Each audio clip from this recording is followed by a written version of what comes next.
keynote of the morning. We're going to hear from one of the UK's best known and most admired serial entrepreneurs. And what I love about our next speaker is that she's achieved much of her success in her own right, kind of starting and scaling businesses. And she has also dedicated so much time and energy to helping other fledgling entrepreneurs to start and scale their own. She also has an uncanny habit of telling it exactly how it is. I love that I wrote that in my script before what just happened. Please welcome to the stage serial entrepreneur and Sunday Times best-selling author, Shaa Wasmund. All right, thank you guys, I appreciate that. And yeah, I do tell it like it is because I think it's really interesting. So oftentimes I sit in the audience when I'm listening to other people up on stage. And how many of you have actually spoken on stage before? Anybody put their hands up? Okay, so I think if you have, you can really appreciate, and not just from my perspective, because if the people were talking there, I would just tell them to leave the room. Like, I have no qualms about telling it exactly like it is. But I think that you just don't realize how much energy it takes for a speaker to do their job well.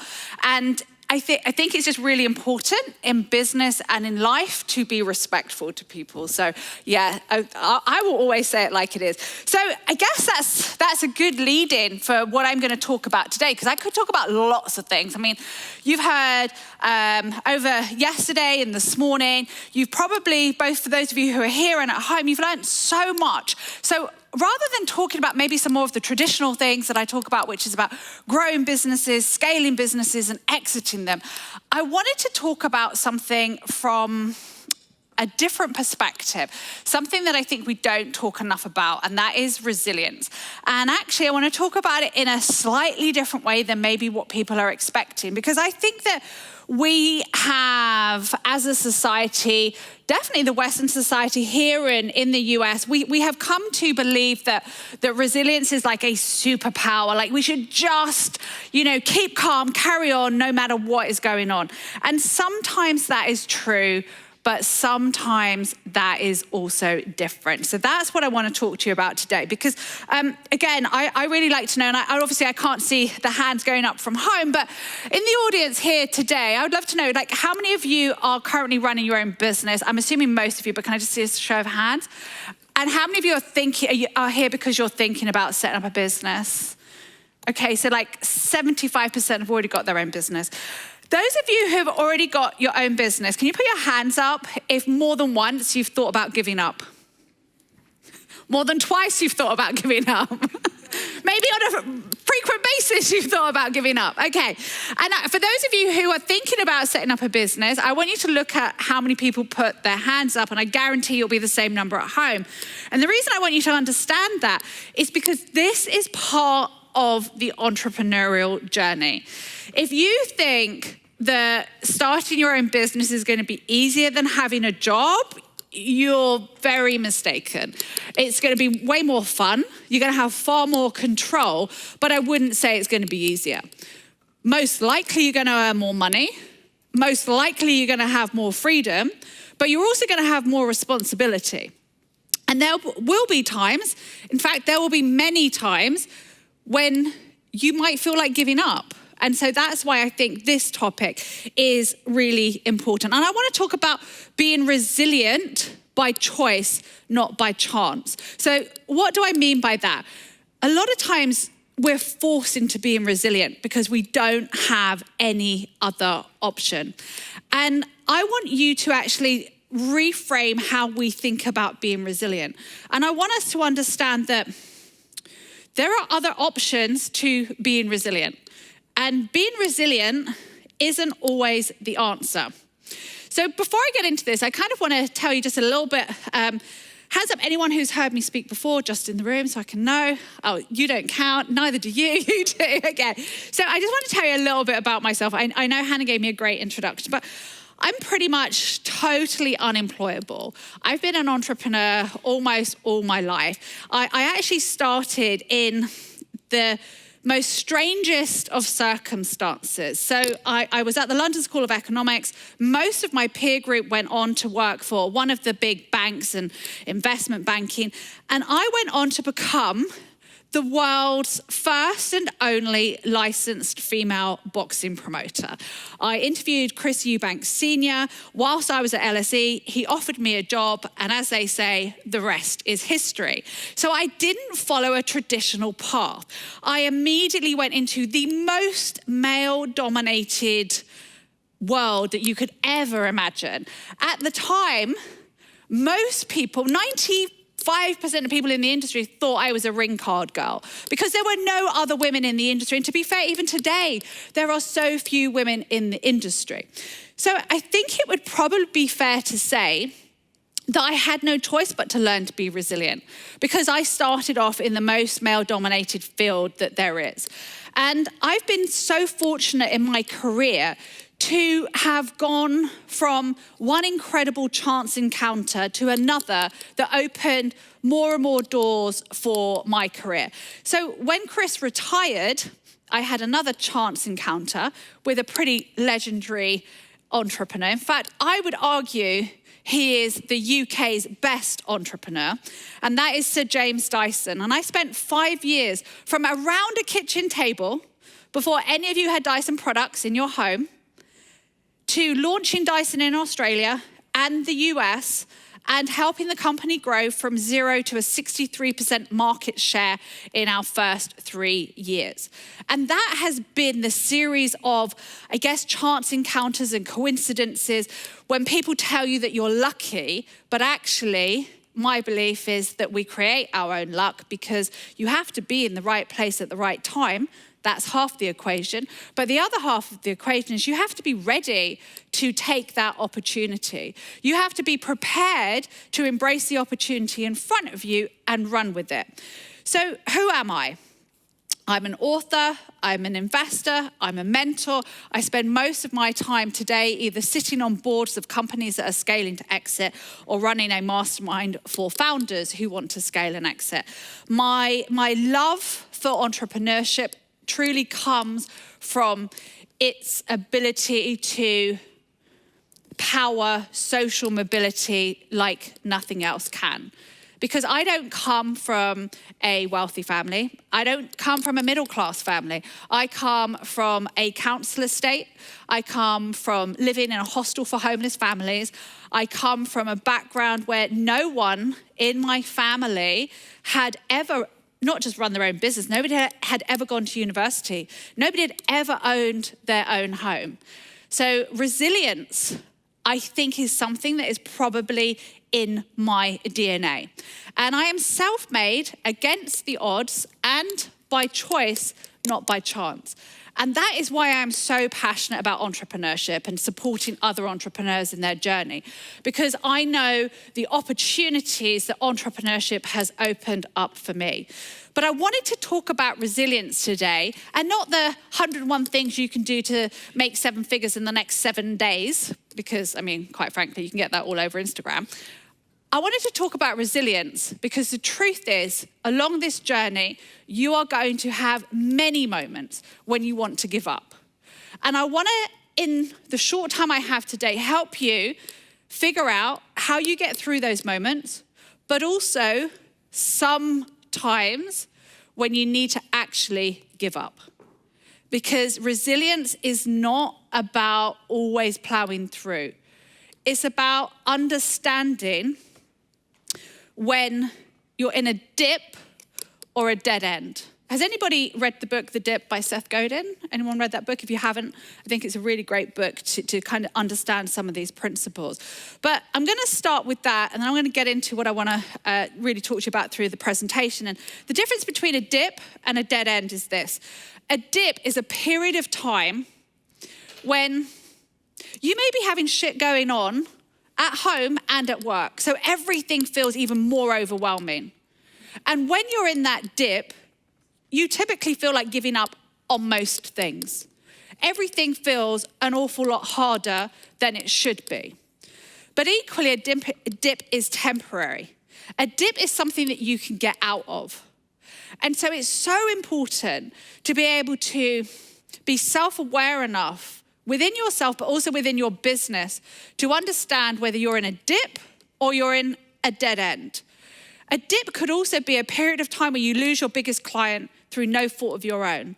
A dip can also be when your co-founder backstabs you, takes all your money, and runs off to Bali. Dips are things typically beyond your control that are making everything feel heavier and worse than they actually are. But if you took a step back and took your emotions out of it, you'd be able to look at the situation and you'd be able to realize that actually this is temporary. I can get through this. A dead end, on the other hand, if it feels like a dead end, if it sounds like a dead end, if it smells like a dead end, it probably is a dead end.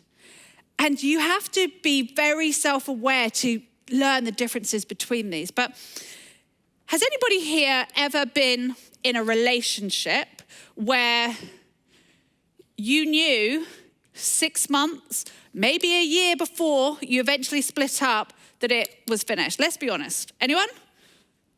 Almost everyone, if you're being honest, right? You have that feeling, you know this isn't right, you know it's not going anywhere, you know it's a dead end, but you keep going. And the reason that you do this, both in relationships and in business, is something called a sunk cost. And the sunk cost is you've invested so much time and effort and energy into the relationship or into the business that you think to yourself, we must be able to make this work. We must be able to turn this round. If I just put in a bit more, fill in the blank, a bit more money, a bit more energy, a bit more effort, a bit more emotional, we're going to make it all work. But deep down, you knew that that wasn't the case. And so that is what a dead end is in business. A dead end is where you started to pursue something, your instinct is telling you this isn't going to work, but because you've got so far down that road already, you keep going even though you know it's a dead end. And so I guess the relationship between that and resilience is that sometimes resilience makes us keep walking down a dead end road because we think we can fix this, we can do this. I'm resilient enough to be able to handle all of this. When actually what you needed to do is go, whoa, hold up a second. This isn't a dip, it's a dead end. I've seen the signs and I shouldn't ignore them, I should pay attention to them. I don't have to keep pushing when I know it's a dead end. I can stop and I can go and take an alternative path. So the actual definition is the ability to adapt to difficult life events and bounce back from adversity. And it is a skill that can be developed over time. How many of you feel you have really good resilience? Put your hands up. How many of you feel like you could work on your resilience? Put your hands up. Okay. How many of you feel like you have good resilience because you've been through hard times? Yeah, I think that's pretty much true for most people. So the irony is the most resilient thing that I ever did was to give up, because giving up is against my nature. That's not something I do.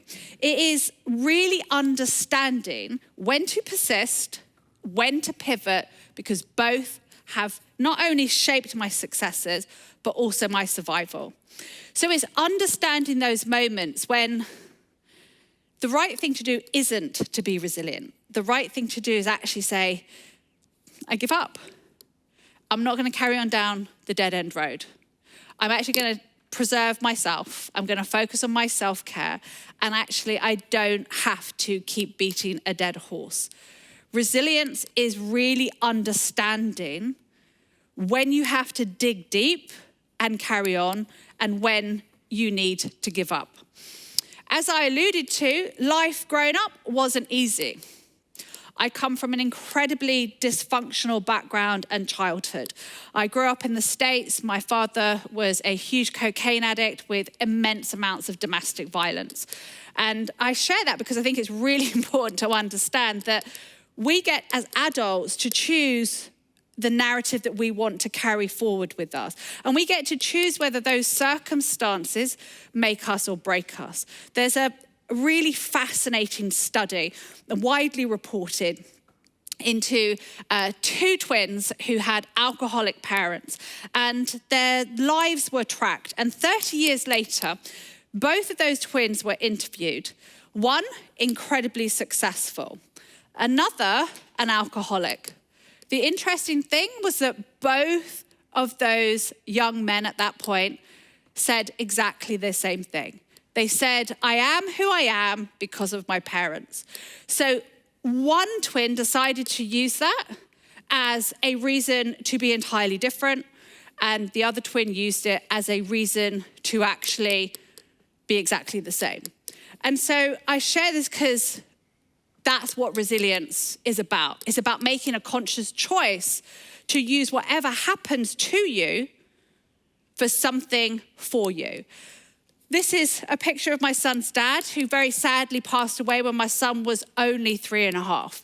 I have spent most of my son's life being a single mom, running a business, and being a widow at such a young age. So it wasn't just my childhood that was traumatic, but actually adulthood in some times, in some cases in my life, has been equally traumatic.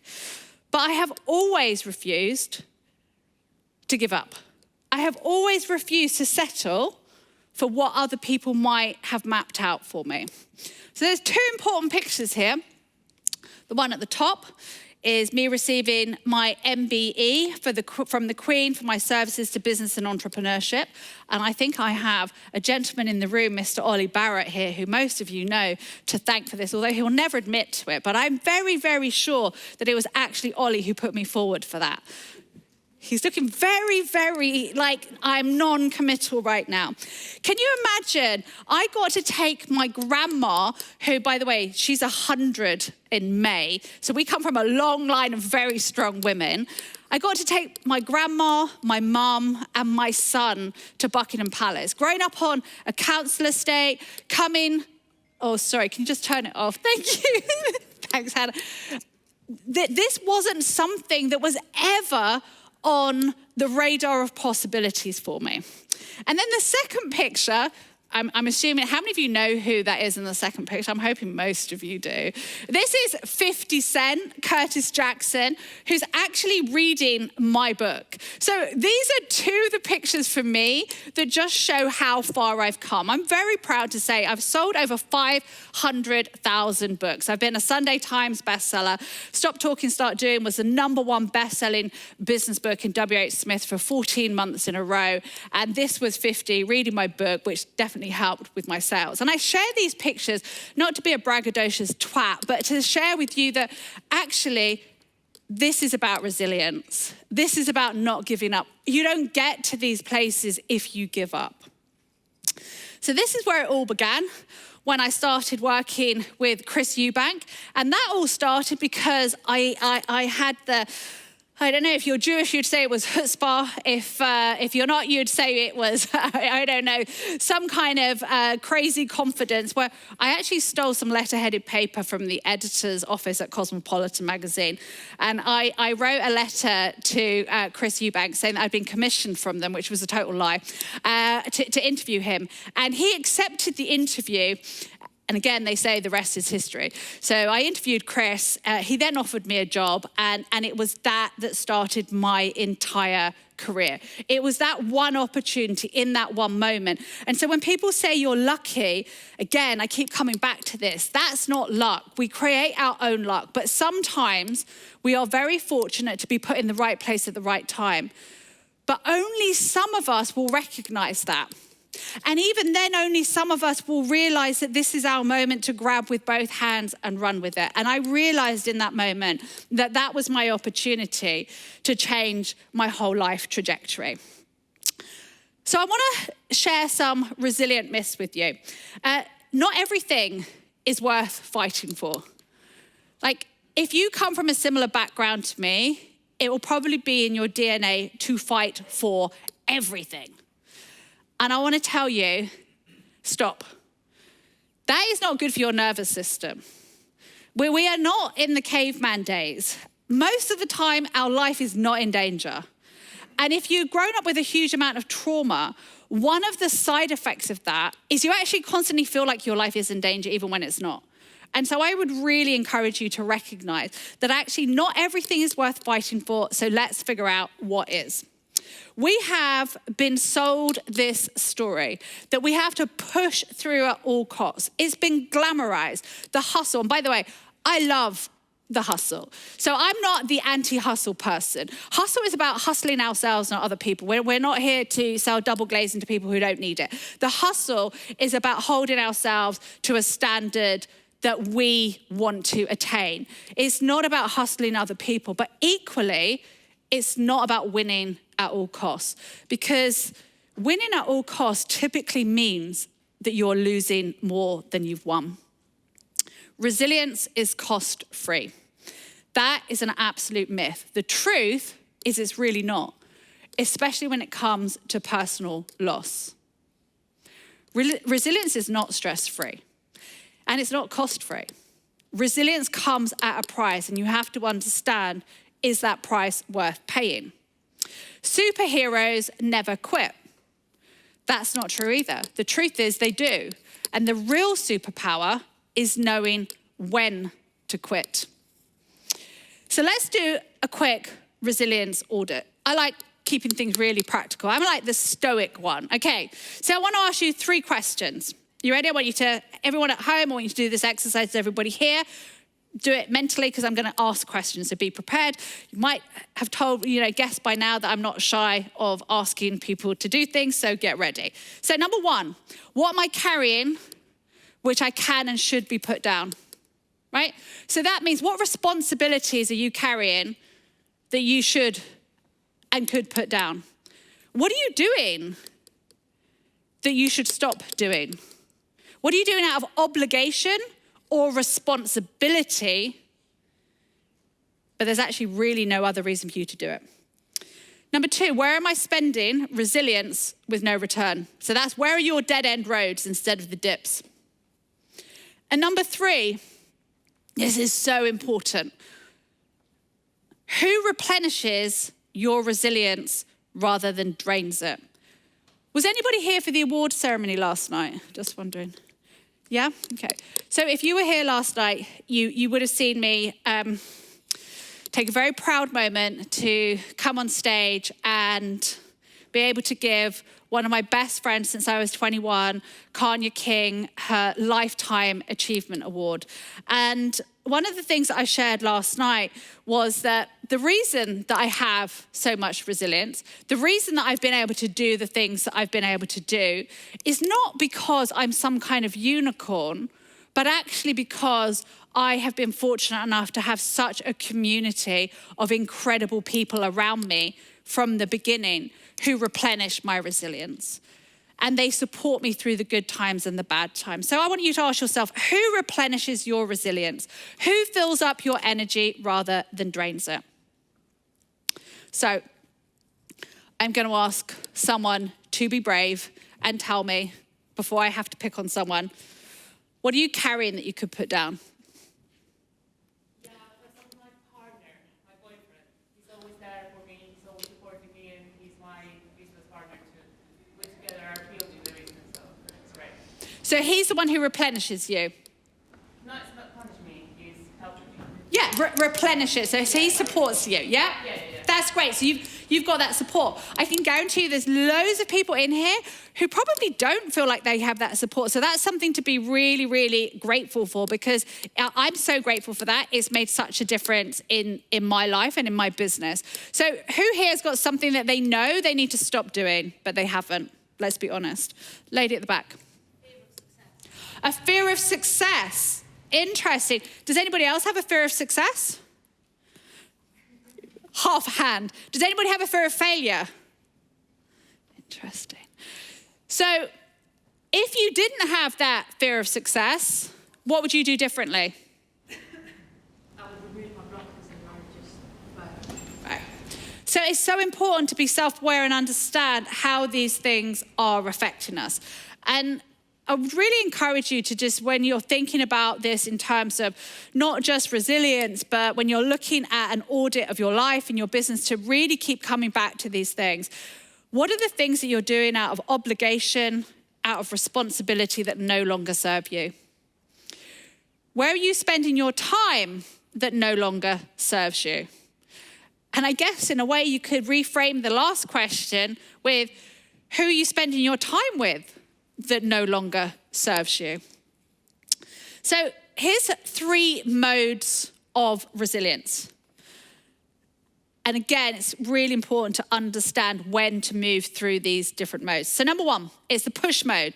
This is when you have to double down. Who's been through the push mode, right? You've got to do something, you've got a deadline, you have to double down, you have to work all through the night, and you have to deliver something. Who finds that easy to do when you're inspired? Who finds that hard to do when you don't want to do it? Okay. The pause mode, when to just stop and assess. Who finds that hard to do? I'll be honest, I find that really hard to do. How many of you would typically just keep plowing on and plowing through and not pausing to assess? Okay. The pivot mode, when to actually stop, recognize it's a dead end and change direction. How many of you have had to do that in your business? How many of you find that easy? How many of you find it hard? Yep. You find it easy, yeah? I would love to understand. Would you share how you find it easy? Because I would say you're the only person who put your hand up. Maybe I missed somebody else, but there wasn't many of you. I would say it's mostly because of my life experiences. I don't find it hard to pivot at all because I've been through so many hardships that it doesn't mean anything to me. Yeah. And that pivot moment for me is just natural. So what tends to happen when people are faced with a pivot is they focus on what they're going to lose as opposed to what they're going to gain. So there's this really inbuilt fear that if we pivot, all the time and effort we've spent on this over here is going to be lost. But I think of it like this. I think that if you know that that's a dying branch, if you don't take a leap of faith and swing to the next branch, you're going to die with it. Yep. Okay. Who said they found it difficult to pivot? Because I think most people do. Can I ask you, gentlemen, why do you find it hard to pivot? Oh, we've got a roving mic now, have we? Fantastic, thank you. Sorry, I should have told you I was going to be interactive, sorry. It's probably the change in the unknown that if I do the pivot and it doesn't work out and it feels like I had a previous company where I tried something else and I was scared to do it and I did it and that didn't work either. And it's like, what happens if I do that again and it fails? And I'm not going to swear because it's live and, you know. Fuck it. Yeah, basically. Yeah. It's that kind of what happens if it's worse and it fails and it's more money, more time, more effort, more mental energy. Yeah, because I think this is a real challenge for everyone, right? When we pivot, we kind of know that this isn't quite working. We kind of intrinsically know that we need to move and do something different, but we have no guarantees what we're going to go and move to, right? I totally get that. Bandwidth. Your resilience is a precious commodity. Resilience isn't a tap that you can just turn on and it's going to keep going and going and going and going. Do less, get more. It's also the title of my second book. And in all of my books, Do Less, Get More is actually my favorite. And it's my favorite for a reason because I think there are lessons in it like this that are so important for all of us. Resilience is a precious commodity. Use it wisely. So how do you build your resilience? I would take a shot of this because this to me is literally the answer to everything. This is the answer to life, to business, to all of it. The power of support. Find yourself a community that can support you. Ideally in person. I know most of us are so lazy we don't go to events, clearly not you guys in the room, but actually there is nothing like making human connection. Join a mastermind, join a local group, join anything where you're going to get support. Edit your responsibilities. Analyze where you're spending your time and are you doing these things out of obligation or responsibility and they're no longer serving you, or are you doing them because you want to and you should and they are actually giving you a return. Create space. You create space in your life to breathe and create space in your business for your brain to be creative and function. So many businesses fail because they focus on moving things a millimeter instead of taking time to figure out how to move the needle dramatically. You can't do that without creating space. Pressure release. When you feel stressed and you're having to dip into your resilience, go for a run, go to the gym. Self-care isn't selfish. Self-care is what builds your resilience. Same with recovery practices and the discipline of habit. I promise you, these things are not rocket science. They're available to everybody. They typically don't cost anything other than maybe your gym membership, and they will change the way you do everything. So I want to come to a almost close with a question. I want you to ask yourself this overriding question. I want you to ask yourself this on a weekly basis. What are you holding onto right now that is no longer serving you? Whether it's a belief in your business model, whether it's people in your lives, whether it's responsibilities, what is it that you are holding on to that is no longer serving you? True resilience isn't ever about breaking. It's not about not breaking. It's about putting yourself back together, stronger and wiser than you were before. Resilient by choice. Thank you very much, everyone. Thank you so much, Shaa. What an inspiring keynote to get us started with this last session before lunch. Do join us for the panel session that's coming up in just a few moments' time. Thank you.